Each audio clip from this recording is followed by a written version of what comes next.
Salut les monteurs et monteuses, aujourd'hui je te montre mon setup de montage 2024, c'est parti.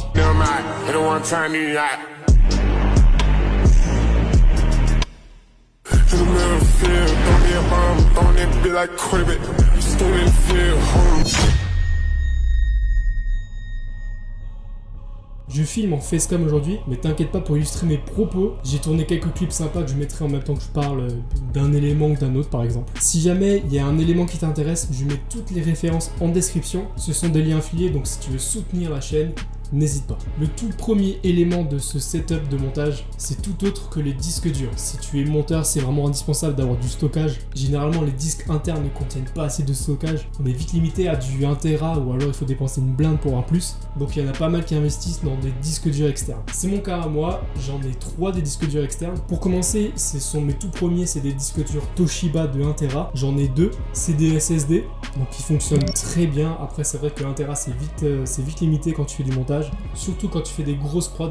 Donc avec l'aide d'un ami, on a investi dans un Lassi Rugen Mini. Ne t'inquiète pas, je te mets toutes les refs à l'écran et dans la description. Le Lassi, il est super bien parce qu'il y a une large gamme de choix. On peut aller de 500 Go à 5 Tera, il me semble, pour le Rugen Mini.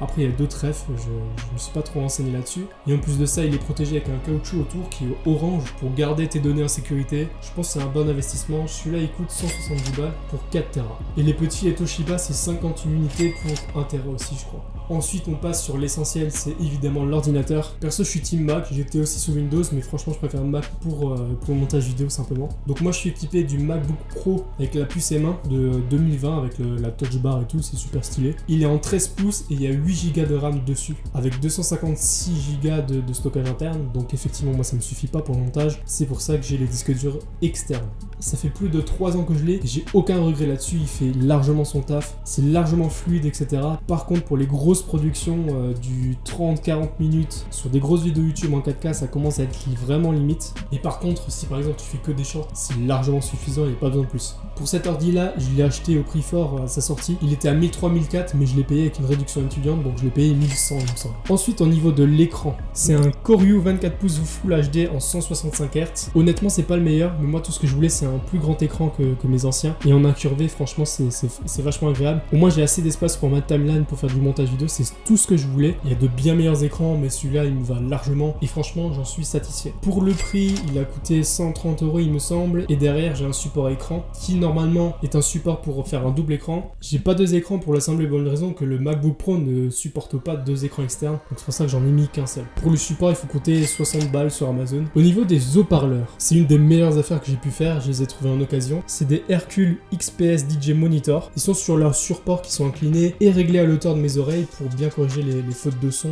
quand je fais du montage. J'ai pas trouvé la référence exacte, je sais même pas s'ils sont encore en vente ou alors il faut aller dans des magasins spéciaux, mais j'ai trouvé une gamme équivalente sur Amazon, donc je te mets aussi le lien en description. Pour cette paire de haut-parleurs, il me semble que c'est autour des 150 € plus leur support qui est autour de 50 balles sur Amazon, il me semble aussi. Donc voilà. Ensuite, on peut parler aussi du setup. La caméra avec laquelle je filme du coup cette vidéo, c'est le Sony A6000 avec l'objectif de base, donc c'est un 18-50 mm, 16-50 mm il me semble. Le A6000 c'est un très bon boîtier pour débuter, quitte à changer l'objectif parce que celui-là j'en suis pas trop convaincu, mais franchement ça fait le taf. Le kit en lui-même il est encore autour des 800 balles il me semble sur Back Market ou sur Amazon aussi. Vraiment très bonne cam, très satisfait. Juste l'objectif a changé, peut-être un 50-1.8. Je rentre pas trop dans les détails, mais franchement c'est pas mal. D'ailleurs, en parlant du trépied, c'est un Joby GorillaPod 50. C'est un bon trépied avec les bras articulés, donc on peut l'accrocher n'importe où, sur une chaise, sur une branche d'arbre. C'est franchement pas mal, et en plus ça tient. Donc je suis vraiment pas déçu, ça fait des années, il est robuste. Tu peux le faire tomber autant de fois que tu veux, il pètera pas. Donc franchement, je suis super satisfait. J'ai aussi un stabilisateur qu'un ami m'a prêté juste pour l'occasion. C'est un Zhiyun Crane 2. Vraiment un très bon stabilisateur quand on le sait maîtriser. Moi, je le maîtrise pas encore totalement, donc c'est assez compliqué de filmer. Mais par exemple, l'intro du début avec le setup a été filmé avec le stabilisateur et franchement c'est une tuerie. Avec l'option stabilisation sur Premiere Pro pour stabiliser les plans, il n'y a rien de mieux. Ensuite, au niveau du hub USB,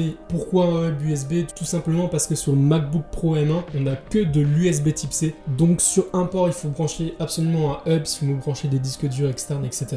J'en ai testé plein, la première gamme de prix sur Amazon, mais ceux-là ils tenaient pas, donc j'ai opté pour le hub USB 90. Il y a plusieurs ports USB pour brancher mes disques durs, ma souris, etc.